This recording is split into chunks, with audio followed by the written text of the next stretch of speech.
My name's Sound. I'm on a mission to work my way through the history of RuneScape year by year, beating every challenge this game has to offer and obtaining the iconic gear sets that defined each era. The catch? I'm restricted only to the content that was available at the time, forcing me to travel the beaten and often forgotten paths that the legends before me had forged. Welcome to BiS List.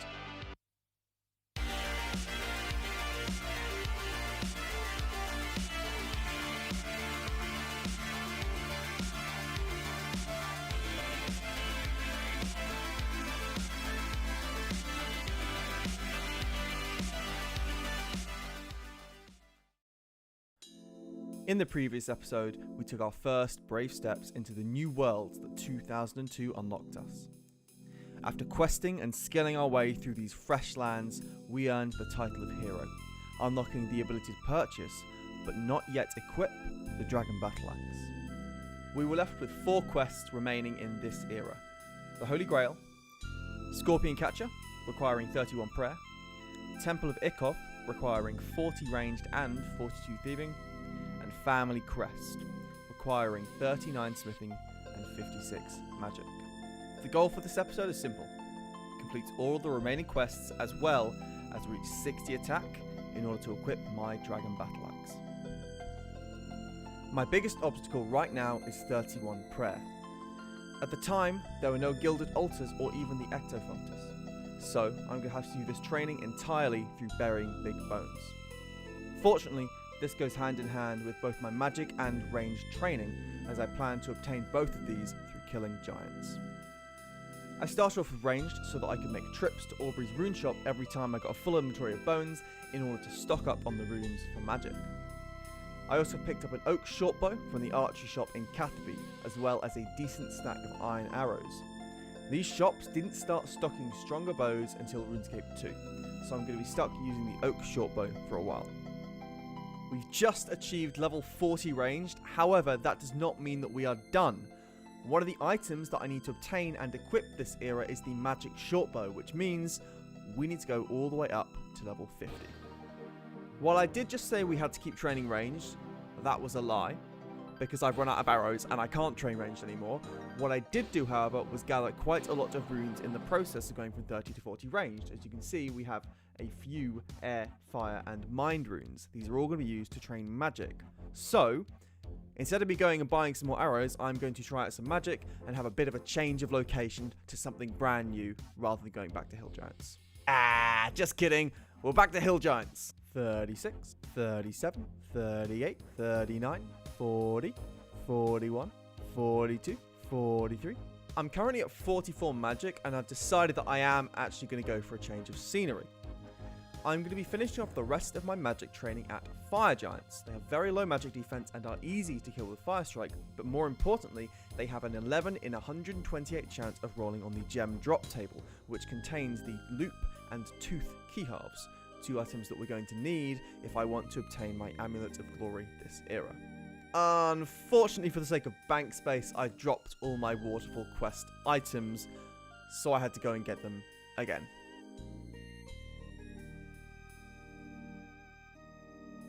Oh my god, what? Hello? What? Okay. So this thing just dropped for me. This is a champion, scroll, a giant champion scroll. This thing has a 1 in 5,000 drop rate. So this falls under the category of items which are exceedingly rare, so much so that I think it justifies picking them up, even if they don't fall under the unlocked items for my current era. Things like the Draconic Visage, the Champion Scrolls are examples of this. It's going to go in my bank, it's going to stay in my bank until we hit 2005. Then we'll decide what to do with it. I'm such an idiot, I wasn't recording. We got it. I've only been here for like 5 levels and the tooth half dropped. Oh my goodness. I didn't expect it to drop, I'm going to be honest. I was expecting I'd have to come back to Fire Giants later to be able to get this. And I probably will have to do with the loop half anyway, but that's incredible to get the tooth half out of the way. That's half of my Amulet of Glory done already. Alright, so we're just about done with Fire Giants for now. I've got some runes left, but not enough to justify going back to another trip. I got 54 magic, which is way further than I thought I was going to get, and also 19 prayer just from burying the big bones that I got from Fire Giants. I also got a bunch of herbs and some alkables, really worth doing, and I'm definitely going to come back here to finish off magic and get to 56. But for now, it's time to get 50 ranged. I think when I hit 2014, I'm going to have to amend my BiS list because, my man, I want to look like this guy cosplaying as a red dragon at Hill Giants with a D2H. What a champion. There we go. 50 ranged. We can't use the blue dragon hide because it wasn't around at the time. However, we can now equip a magic shortbow. Now we need to get one. So I just went to Magic Trees and asked the first person I saw for a magic log if I could buy one. This guy is refusing to let me buy one, but he is insisting on giving me magic logs, so I'm going to take them, because why would I not? Now that I've gotten a magic log, I'm going to be getting a magic shortbow in the same way that I imagine most people in 2002 would have gotten a magic shortbow. I'm going to find someone with the fletching level to craft one for me, and ask them to craft one for me. And there we go. First person, first world I try, first time I say it, someone has already offered to make it for me. This is what I love about playing this way, is that I'm very much relying on the kindness of other players. And every time I've needed to do so, it has pulled through for me. We've now achieved our magic shortbow, and the level required to equip it is a huge upgrade from the oak shortbow. I look like an absolute monster. It's the first of our best in slot weapon upgrades that we have obtained this era, and by the end of this episode, I hope to obtain the second. In getting 50 ranged, I banked 891 big bones. I also buried quite a few, as once I had stockpiled enough runes for 56 magic, I had no reason to come back to Varrock other than to bank limpwet roots and other drops once I got a full inventory. I now have 3 options in front of me. A, I can get 60 attack to equip my Dragon Battle Axe. B, I can get 56 magic to complete Family Crest. Or C, I can get 39 smithing to complete Family Crest. I decided to go with option D, which was to get all the quests out of the way apart from Family Crest, so I'm going to need to get 42 thieving for Temple of the Cov and get 31 prayer using the bones that I have in the bank. In doing these quests, I discovered some interesting quirks that existed in Classic which were lost in the transition to RuneScape 2. In Temple of the Cov, the Fire Warrior of Lazarkus only had to be hit by an ice arrow once. Afterwards, he would become vulnerable to all other types of arrow. In addition, he wasn't even able to attack back. I'm unsure as to whether this was a bug or not, but either way, these both made the boss significantly easier in Classic than RuneScape 2. For the Holy Grail, attempting to teleport out of the realm of the Fisher King resulted in a message saying that you could not teleport above level 20 Wilderness, and using a charged Dragon's Note amulet would also tell you that you were above level 30 Wilderness. Finally, while there were no weird quirks specific to Scorpion Catcher, quest experience rewards for all quests were calculated differently. XP rewards were calculated by a formula based on the affected skill's level. For example, Scorpion Catcher rewarded XP equal to 125 multiplied by your strength level plus 375, instead of a static 6,625, which is the equivalent of what would have been awarded for completing the quest at level 50 strength. To finish off my questing, I got 56 magic and 39 smithing using the runes and ores that I'd already gathered. Now, while the quest does require 40 smithing and 59 magic, my plan was to boost these skills up using a Dwarven Snout and Wizard Mind Bomb respectively in order to complete the quest at a lower level.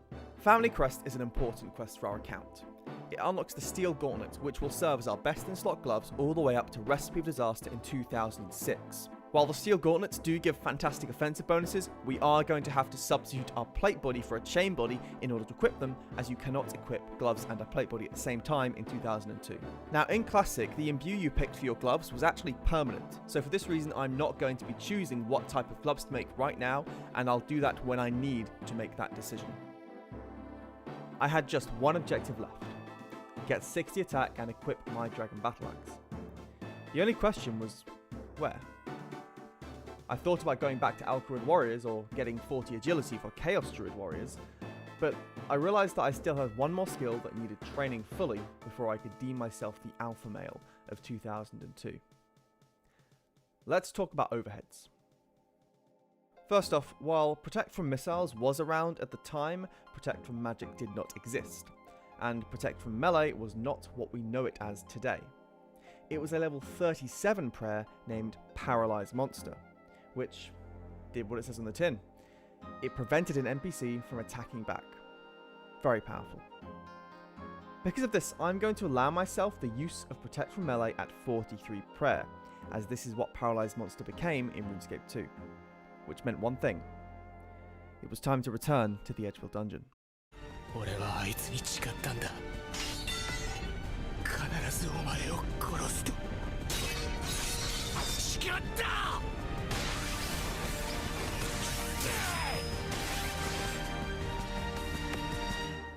There is 43 prayer. I can now use Protect from Melee or Paralyze Monster. This took about 2,000, 3,000 big bones, and I am right around the corner from 60 attack. So this is lined up perfectly with my goals for this episode. I'm just going to finish off 60 attack at Moss Giants as the drop's a little bit better and it's much more AFK. We should be hitting 60 attack any moment now. 60 attack achieved. That is a huge milestone for the account. We can now equip our glorious Dragon Battle Axe. It is a massive upgrade over the Rune Battle Axe. We look like the Giga Chad that I always knew we would do. Unfortunately, we can't use the special attack for the Dragon Battle Axe, as special attacks were introduced in 2004 with the release of RuneScape 2. However, that does not mean it's not a massive upgrade. So here's the loot I got from killing all these hill giants. This isn't all the kills, as I did about 500, maybe 600 kills combined on both mobile and on a different computer. But this is what I recorded on my main computer. 2,000 hill giant kills. I ended up killing around about 3,000 in total, but this also includes the loot from getting ranged up and sort of my magic levels. As you can see, I got loads of lore and nature runes. These will serve my account very good in the future. These were incredibly rare back in the day. Loads of limpet roots, again, rare items. The seeds I didn't pick up, any of the ensouled heads I didn't pick up, anything that wasn't available at the time I didn't pick up. Interestingly enough, I did get quite a few long bones, and I even got a curved bone, which is a very rare drop. And I got about 15 giant keys in total, and around about 60 beginner clue scrolls, all of which had to be left to despawn, which I know is going to upset some people, but they weren't around in 2002, so I can't pick them up as much as I wish that I could kill Obor for some sweet loot. There has been some huge progress made on the account this episode, and now only 2 items remain on my BiS list for 2002. The Amulet of Glory, which requires me to get a loop half in order to unlock my Dragonstone, and the Dragon Medium Helmet, which is guarded by the King Black Dragon deep in the wilderness.